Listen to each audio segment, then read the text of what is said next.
आए हम आपको दो प्रोग्रेसिव फार्मर से मिलाते हैं, खावर भाई और उमर भाई। कितना अच्छा लगे कि जी आप अपने दफ्तर जा रहे हैं और दफ्तर आपका कौन सा है जी? आपका दफ्तर, आपका ऑफिस एक फार्म है।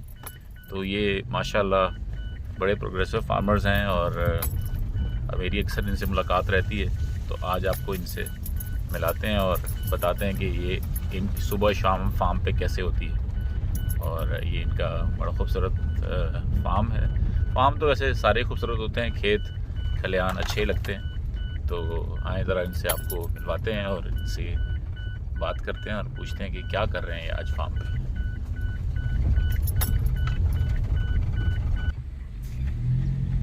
और अब पहुंच गए जनाब।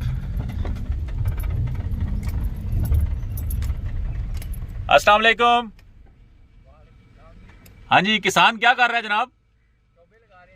चले अब आते देखते हैं आपका। जी उमर भाई, ये क्या कर रहे हो?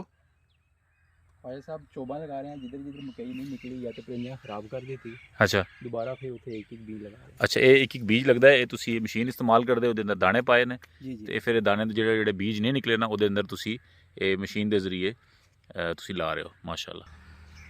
हम जनाब पहुंच गए हैं इधर फार्म पे। उमर भाई, ਇਹ ਤੁਸੀਂ ਮਾਸ਼ਾਅੱਲਾ ਬੜੇ ਖੂਬਸੂਰਤ ਡੇਰੀ ਫਾਰਮ ਵੀ ਤੁਹਾਡਾ, ਤੁਸੀਂ ਫਸਲਾਂ ਵੀ ਲਾਉਂਦੇ ਹੋ, ਸਾਰਾ ਕੁਝ ਹੈ। ਕਿਹੜੀ ਬਰੀਡ ਤੁਸੀਂ ਲਾਈ ਹੈ? ਬੜੇ ਟੈਗਿੰਗ ਵੈਗਿੰਗ ਹੋਈ ਇਹਨਾਂ ਦੇ ਉੱਤੇ। ਇਹ ਬਰੀਡ ਹੈ ਜੀ ਸਾਡੇ ਕੋਲ ਆਸਟ੍ਰੇਲੀਅਨ ਫਰੀਜ਼ਨ ਕ੍ਰਾਸ ਬਰੀਡ ਹੈ। ਆਸਟ੍ਰੇਲੀਅਨ ਫੀਜ਼ਨ ਕ੍ਰਾਸ ਬਰੀਡ ਹੈ ਜੀ ਜੀ। ਤੇ ਕਿੰਨੀ ਮਿਲਕ ਪ੍ਰੋਡਕਸ਼ਨ ਕਿੰਨੀ ਦਿੰਦੀ ਹੈ ਤਕਰੀਬਨ? ਇਹ ਕ੍ਰਾਸ ਬਰੀਡ ਤਕਰੀਬਨ 25 ਤੋਂ 30 ਲੀਟਰ ਕਰ ਜਾਂਦੀ ਜੀ। 25 ਤੋਂ 30 ਲੀਟਰ ਕਰਦੀ। ਆਮ ਜਿਹੜੀ ਗਾਵਾਂ ਤੇ ਇਸ ਵਿੱਚ ਕੀ ਖੂਬੀ ਹੈ, ਕੀ ਫਰਕ ਹੈ ਦੋਵਾਂ ਦਾ? ਤੁਸੀਂ ਇਸਤੇਮਾਲ ਕਰਦੇ ਹੋ ਜ਼ਰਾ, ਤੁਸੀਂ ਤੁਹਾਡਾ ਜਾਨਵਰ ਤੁਸੀਂ ਰੱਖੇ ਨੇ ਕਾਫੀ ਸਾਰੇ। ਇਹ ਦੁੱਧ ਜ਼ਿਆਦਾ ਦਿੰਦੀਆਂ ਅੱਛਾ, ਔਰ ਗਰਮੀ ਨੂੰ ਥੋੜਾ ਬਰਦਾਸ਼ਤ ਕਰ ਲੈਂਦੀਆਂ। गर्मी बर्दाश्त कर। ਅਗਰ ਇੰਪੋਰਟਡ ਲੈ ਲਈਏ ਫਿਰ ਉਹ ਸਾਡੀ ਗਰਮੀ ਨਹੀਂ ਬਰਦਾਸ਼ਤ ਕਰਦੀ। ਅੱਛਾ, ਮੈਂ ਖੁਦ ਪਿਛਲੇ ਕਈ ਸਾਲਾਂ ਤੋਂ ਕਹਿ ਰਿਹਾ ਲੋਕਾਂ ਨੂੰ ਕਿ ਗਾਂ ਦਾ ਦੁੱਧ ਇਸਤੇਮਾਲ ਕਰੋ, ਕਿਉਂਕਿ ਮੱਝ ਦੇ ਦੁੱਧ ਵਿੱਚ ਪਰੇਸ਼ਾਨੀ ਵੀ ਜ਼ਿਆਦਾ ਹੈ, ਮਿਲਾਵਟ ਵੀ ਜ਼ਿਆਦਾ ਹੈ ਔਰ ਜਿਹੜਾ ਨਾ ਇਹ ਗਾਂ ਦਾ ਦੁੱਧ ਹੈ ਵੀ ਅੱਛਾ। ਤੇ ਤੁਸੀਂ ਕੀ ਕਹਿੰਦੇ ਹੋ ਕਿ ਗਾਂ ਦਾ ਦੁੱਧ ਇਸਤੇਮਾਲ ਸਾਨੂੰ ਕਰਨਾ ਚਾਹੀਦਾ ਹੈ ਜਾਂ ਮੱਝ ਦਾ ਦੁੱਧ, ਜਾਂ ਤੁਹਾਡਾ ਤਜਰਬਾ ਕੀ ਕਹਿੰਦਾ ਹੈ? ਕਿਉਂਕਿ ਪੂਰੀ ਦੁਨੀਆ 'ਚ ਇਹ ਇਸਤੇਮਾਲ ਹੁੰਦਾ ਹੈ, ਲੋ ਫੈਟ ਹੁੰਦਾ ਹੈ ਜੀ। ਤੇ ਅਸੀਂ ਸਟੱਡੀ ਇੱਕ ਰਿਸਰਚ ਪੜ੍ਹ ਰਹੇ ਸਾਂ ਕਿ 85% ਜਿਹੜਾ ਦੁਨੀਆ ਦਾ ਜਿਹੜਾ ਮਿਲਕ ਹੈ ਨਾ, ਉਹ ਗਾਂ ਦਾ ਇਸਤੇਮਾਲ ਹੋ ਰਿਹਾ। ਲੇਕਿਨ ਸਾਡੇ ਲੋਕਾਂ ਨੂੰ ਸ਼ਊਰ ਆ ਰਿਹਾ, ਆਸਤਾ ਆਸਤਾ ਸਮਝਾਉਣ ਦੀ ਕੋਸ਼ਿਸ਼ ਕਰ ਰਹੇ ਹਾਂ ਕਿ ਅਗਰ ਅੱਛੀ ਤੁਸੀਂ ਨਸਲ ਦੀ, ਅੱਛੀ ਬਰੀਡ ਦੀ ਤੁਸੀਂ ਗਾਂ ਦਾ ਦੁੱਧ ਇਸਤੇਮਾਲ ਕਰੋ ਤੇ ਤੁਹਾਡੇ ਸੇ ਵੀ, ਤੁਹਾਡੇ ਬੱਚਿਆਂ ਸੇ ਸਿਹਤ ਵੀ ਅੱਛੀ ਹੋਏਗੀ। ਬਿਲਕੁਲ ਇਸੇ ਤਰ੍ਹਾਂ। ਅੱਛਾ ਉਮਰ ਭਾਈ, ਦੱਸੋ ਕਿ ਇਹ ਜਿਹੜੀ ਤੁਹਾਡਾ ਚਾਰਾ ਲਾਇਆ ਤੁਸੀਂ, ਇਹ ਕਿਹੜਾ ਚਾਰਾ ਲਾਇਆ ਤੇ ਜਿਹੜੇ ਤੁਹਾਡੇ ਜਾਨਵਰ ਨੇ 35 ਜਾਨਵਰ ਨੇ, ਇਹਨਾਂ ਨੂੰ ਕਿੰਨਾ ਚਾਰਾ ਤੁਹਾਨੂੰ ਚਾਹੀਦਾ ਹੁੰਦਾ ਹੈ? ਕਿੰਨੀ ਫਸਲ ਤੁਸੀਂ ਲਾਣੇ ਹੋ ਜ਼ਮੀਨ ਤੇ? ਅੱਛਾ, ਇਹ ਜਿਹੜੀ ਮਕਈ ਲਾਈ ਇਹ ਤਾਂ ਅਸਾਂ ਸਾਈਲੇਜ ਵਾਸਤੇ ਲਾਈ ਹੈ। ਠੀਕ ਹੈ। ਖੇਲਾਂ ਤੇ ਇੱਕ ਦਾਣਾ ਠੀਕ ਹੈ। ਲੱਗੇ ਨੇ ਤੇ ਸਾਡੇ ਕੋਲ ਤਕਰੀਬਨ 70 ਕਨਾਲ ਜਗ੍ਹਾ ਹੈ ਵੇ ਜੀ। ਜਿਹੜੇ ਅਸੀਂ ਅਗਰ ਚਾਰਾ ਇਸਤੇਮਾਲ ਕਰੀਏ ਤੇ ਸਾਡੇ ਜਾਨਵਰਾਂ ਦੀ ਕਾਫੀ ਰਹਿੰਦਾ ਹੈ। ਕਿਸੇ ਟਾਈਮ ਚਾਰਾ ਲੱਗਿਆ ਹੁੰਦਾ ਹੈ ਔਰ ਕਿਸੇ ਟਾਈਮ ਖਾਲੀ ਹੁੰਦੀ ਹੈ ਜ਼ਮੀਨ। 12 ਮਹੀਨੇ 'ਚ ਤਕਰੀਬਨ 70 ਕਨਾਲ ਸਾਡੀ ਇਸਤੇਮਾਲ ਹੁੰਦੀ ਹੈ। 70 ਕਨਾਲ ਇਸਤੇਮਾਲ ਹੁੰਦੀ ਹੈ। ਹੋਰ ਕੀ ਤੁਸੀਂ ਨੈਪੀਅਰ ਵੀ ਲਾਇਆ? ਨੈਪੀਅਰ ਲਾਇਆ, ਰੋਡ ਗ੍ਰਾਸ ਵੀ ਲਾਇਆ। ਉਹ ਦੋ ਦਿਖਾਓ ਜ਼ਰਾ ਸਾਨੂੰ। ਅੱਛਾ, ਤੁਸੀਂ ਦੱਸ ਰਹੇ ਸੋ ਕਿ ਹੁਣ ਤੁਸੀਂ ਸਾਇਲੇਜ ਦਾ ਪ੍ਰੋਗਰਾਮ ਕੀਤਾ ਹੈ, ਉਹ ਕਿਉਂ ਕਰ ਰਹੇ ਹੋ ਸਾਇਲੇਜ ਦਾ ਪ੍ਰੋਗਰਾਮ? ਕਿਉਂਕਿ ਇਹ ਮੁਸ਼ਕਿਲ ਹੈ ਜੀ ਚਾਰੇ ਵਾਲਾ ਕੰਮ, ਰੋਜ਼ ਲੇਬਰ ਕੱਢ ਕੇ ਆਉਣੀ, ਬਾਰਿਸ਼ ਹੈ, ਧੁੱਪ ਹੈ, ਗਰਮੀ ਸਰਦੀ, ਬਹੁਤ ਮੁਸ਼ਕਿਲ। ਤੇ ਉਸ ਵਾਸਤੇ ਤੁਸੀਂ ਇਹ ਕਰ ਰਹੇ ਹੋ ਕਿ ਤੁਸੀਂ ਚਾਰਾ ਜਿਹੜਾ ਇੱਕ ਵਾਰੀ ਸਾਇਲੇਜ ਬਣਾ ਲਓ। ਹਾਂਜੀ, ਮਕਈ ਨੂੰ ਸਟੋਰ ਕਰ ਲਓ, ਉਹ ਤੁਸੀਂ 12 ਮਹੀਨੇ ਜਿੰਨਾ ਅਰਸਾ ਮਰਜ਼ੀ ਲੰਬਾ ਕਰ ਲਓ ਤੇ ਰੋਜ਼ ਕੱਟਣ ਵਾਲੀ ਮੁਸ਼ਕਿਲ ਤੋਂ ਬਚ ਜਾਂਦਾ। ਬਿਲਕੁਲ ਸਹੀ ਹੋ ਗਿਆ। ਅੱਛਾ, ਤਾਂ ਇਹ ਦੱਸੋ ਕਿ ਤੁਹਾਡਾ ਹੋਰ ਵੀ ਤੁਸੀਂ ਕੋਈ ਕੰਮ ਕਰਦੇ ਹੋ ਜਾਂ ਫੁੱਲ ਟਾਈਮ ਤੁਸੀਂ ਫਾਰਮਰ ਹੋ? ਤੁਸੀਂ ਫੁੱਲ ਟਾਈਮ ਡੇਰੀ ਫਾਰਮ। ਠੀਕ ਹੈ। ਨਾਲ ਤੁਹਾਡੇ ਦੂਸਰੇ ਭਾਈ ਵੀ ਨੇ, ਖਾਵਰ ਸਾਹਿਬ ਵੀ ਨੇ, ਉਹ ਵੀ ਫੁੱਲ ਟਾਈਮ ਡੇਰੀ ਫਾਰਮ ਚਲਾ ਰਹੇ ਨੇ। ਤੇ ਇਹ ਤੁਸੀਂ ਤਕਰੀਬਨ ਸਮਝ ਲਓ 35 ਕਨਾਲ ਇੱਥੇ ਤੁਸੀਂ ਵਾਹ ਰਹੇ ਹੋ ਤੇ 70 ਕਨਾਲ ਹੋਰ ਤੁਸੀਂ ਕਰ ਰਹੇ ਹੋ। ਇਹਦਾ ਮਤਲਬ ਹੈ ਕਿ ਤੁਸੀਂ ਫੁੱਲ ਟਾਈਮ ਦੇ ਅੰਦਰ ਇਹ ਤੁਸੀਂ ਕੀ ਲਗਾਇਆ? ਇਹ ਜੀ ਮਕਈ, ਇਹ ਚਾਰੇ ਵਾਸਤੇ ਮਕਈ ਲੱਗੀ। ਚਾਰੇ ਸੇ ਮਕਈ ਲਗਾਈ। ਠੀਕ ਹੈ। ਤੇ ਅਸੀਂ ਗੱਲ ਕਰ ਰਹੇ ਹਾਂ ਕਿ ਲੋਕ ਇਹ ਕਹਿੰਦੇ ਨੇ ਜੀ ਕਿ ਐਗਰੀਕਲਚਰ ਜਿਹੜਾ ਹੈ ਨਾ, ਉਹ ਉਹਦੇ 'ਚ ਕੋਈ ਫਾਇਦਾ ਨਹੀਂ ਹੈ। ਇਹ ਕੀ ਚੀਜ਼ ਹੈ? ਇਹ ਰੋਡ ਗ੍ਰਾਸ। ਇਹ ਰੋਡ ਗ੍ਰਾਸ ਵੀ ਲਾਇਆ।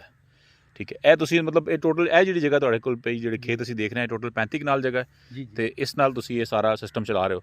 ਤੇ ਤੁਸੀਂ ਇਹ ਜ਼ਰਾ ਲੋਕਾਂ ਨੂੰ ਦੱਸ ਸਕਦੇ ਹੋ ਕਿ ਅਸੀਂ ਰਾਵਲਪਿੰਡੀ ਦੇ ਅੰਦਰ ਹਾਂ, ਕੋਈ ਪੰਜਾਬ ਦੇ ਅੰਦਰ ਨਹੀਂ ਆ, ਤੇ ਸਵਾਂ ਵੈਲੀ ਦੇ ਅੰਦਰ ਅਸੀਂ ਬੈਠੇ ਹਾਂ। ਤੇ ਤੁਸੀਂ ਕੀ ਕਹਿਣਾ ਹੋ ਕਿ ਲੋਕ ਇਹ ਕਹਿਣਾ ਕਿ ਜੀ ਅਸੀਂ ਐਗਰੀਕਲਚਰ ਨਾਲ ਆਪਣਾ ਸਰਕਟ ਨਹੀਂ ਚਲਾ ਸਕਦੇ, ਤੇ ਤੁਸੀਂ ਕਿਸ ਤਰ੍ਹਾਂ ਚਲਾ ਰਹੇ ਹੋ ਸਾਰਾ ਸਰਕਟ? ਨਹੀਂ ਜੀ, ਚਲਾ ਸਕਦੇ ਹੋ, ਬਿਲਕੁਲ ਚਲਾ ਸਕਦੇ ਹੋ, ਲੇਕਿਨ ਥੋੜਾ ਤੁਹਾਨੂੰ ਐਡਵਾਂਸ ਹੋਣਾ ਪਵੇਗਾ, ਦੁਨੀਆ ਨਾਲ ਚੱਲਣਾ ਪਵੇਗਾ। ਠੀਕ ਹੈ। ਐਡਵਾਂਸ ਵਿੱਚ ਕੀ ਮਤਲਬ? ਆਮ ਕਾਸ਼ਤਕਾਰ ਜਿਹੜਾ ਨਹੀਂ ਕਰ ਰਿਹਾ, ਤੁਸੀਂ ਕਰ ਰਹੇ ਹੋ, ਕੀ ਚੀਜ਼ ਜਾਵੇਗਾ? ਅਸਾਂ ਸਾਈਲੇਜ ਦਰ ਜਾਣਾ ਹੈ, ਪੂਰੀ ਦੁਨੀਆ ਸਾਈਲੇਜ ਪਾ ਰਹੀ ਹੈ, ਸਮੀ ਸਾਈਲੇਜ ਪਾਣਾ ਹੈ। ਠੀਕ ਹੈ। ਇਹ ਰੋਡ ਗ੍ਰਾਸ ਹੈ, ਇਹ ਤਕਰੀਬਨ 5 ਸਾਲ ਚੱਲਦਾ ਹੈ। ਠੀਕ ਹੈ। ਬਾਰ ਤੁਹਾਨੂੰ ਜ਼ਮੀਨ ਵਾੜਨ ਦੀ ਜ਼ਰੂਰਤ ਕੋਈ ਨਹੀਂ ਹੈ। ਠੀਕ ਹੈ। ਤੇ ਉਹ ਅਖਰਾਜਾਤ ਬਹੁਤ ਜ਼ਿਆਦਾ ਪੈਂਦੇ ਨੇ, ਇਸ ਦਾ ਖਰਚਾ ਬਹੁਤ ਘੱਟ ਹੈ। ਮਤਲਬ ਇਹ ਤੁਸੀਂ ਇੱਕ ਤੇ ਇੱਥੇ ਪੱਠੇ ਲਗਾ ਰਹੇ ਹੋ ਆਪਣਾ, ਜੀ ਤੁਸੀਂ ਗੰਨਾ ਵੀ ਲਗਾਉਂਦੇ ਹੋ ਸਰਦੀਆਂ 'ਚ? ਗੰਨਾ ਵੀ ਲਾਉਂਦੇ, ਗੰਨਾ ਕਿਸ ਇਸਤੇਮਾਲ ਵਿੱਚ ਆਉਂਦਾ ਹੈ? ਉਹ ਵੀ ਜਾਨਵਰਾਂ ਵਾਸਤੇ ਉਹ ਵੀ ਜਾਨਵਰਾਂ 'ਚ ਲਾਉਂਦਾ ਹੈ। ਫਿਰ ਇਸ ਤੋਂ ਬਾਅਦ ਤੁਸੀਂ ਡੇਅਰੀ ਫਾਰਮ ਰੱਖਿਆ ਹੈ, ਜੀ ਜੀ। ਹੋਰ ਉਸ ਤੋਂ ਇਲਾਵਾ ਤੁਹਾਡਾ ਇਸ ਸਾਰੇ ਫਸਲਾਂ 'ਚ ਕੀ ਚੀਜ਼ ਕਰਦੇ ਹੋ ਹੋਰ? बस यही है, गन्ना एक। भी लाइना और पहली दफ़ा साइलेज बस्ती में कई ला रहे हैं। ठीक है। रोड ब्रास से नेपियर उस तरफ लगे है। ਤੇ ਕਿੰਨੀ ਲੇਬਰ ਤੁਹਾਡੇ ਕੋਲ ਮੌਜੂਦ ਹੁੰਦੀ ਹੈ ਹਰ ਟਾਈਮ ਜਿਹੜਾ तकरीबन 3 मुलाजिम साढ़े ਤਿੰਨ ਮੁਲਾਜ਼ਮ ਨਾਲ ਤੁਸੀਂ ਇਹ ਡੈਰੀ ਫਾਰਮ ਵੀ ਚਲਾ ਰਹੇ ਹੋ, जी, और ਜ਼ਮੀਨ ਦਾ ਵੀ ਦੇਖਭਾਲ ਕਰ ਰਹੇ ਹੋ, ਤੇ ਤੁਸੀਂ ਖੁਦ ਦੋ ਭਾਈ ਨਾਲ ਦੇ ਅੰਦਰ ਟਾਈਮ ਵੀ ਦਿੰਦੇ ਹੋ ਖੁਦ, बिल्कुल। ਤੇ ਉਹ ਨਾਲ ਮੇਰੇ ਖਿਆਲ ਹੈ ਦੂਸਰੇ ਲੋਕਾਂ ਨੂੰ ਵੀ ਮਦਦ ਕਰਦੇ ਰਹਿੰਦੇ ਹੋ, ਲੋਕਾਂ ਨੂੰ ਰਹਿਨੁਮਾਈ ਵੀ ਕਰਦੇ ਹੋ ਮਾਸ਼ਾਅੱਲਾ।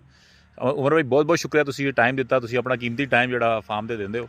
ਤੇ मैं ये मिसाल उन लोगों के लिए कहता हूँ कि जो लोग एग्रीकल्चर करना चाहते हैं और जो एग्रीकल्चर के साथ कनेक्ट हैं, क्योंकि मुस्तकबिल में आज अगर किसी को किसी चीज़ पे इन्वेस्ट करने का वक्त है तो वो एग्रीकल्चर पे है, क्योंकि आपको अपने खाने खुराक और आने वाले वक्तों के लिए ऑर्चर्ड बागात और सब्ज़ियाँ और फार्मिंग करनी है, तो आपके मुल्क की भी सस्टेनेबिलिटी है और आपकी अपनी ज़ात की सस्टेनेबिलिटी है। बहुत शुक्रिया उमर भाई, अस्सलाम वालेकुम।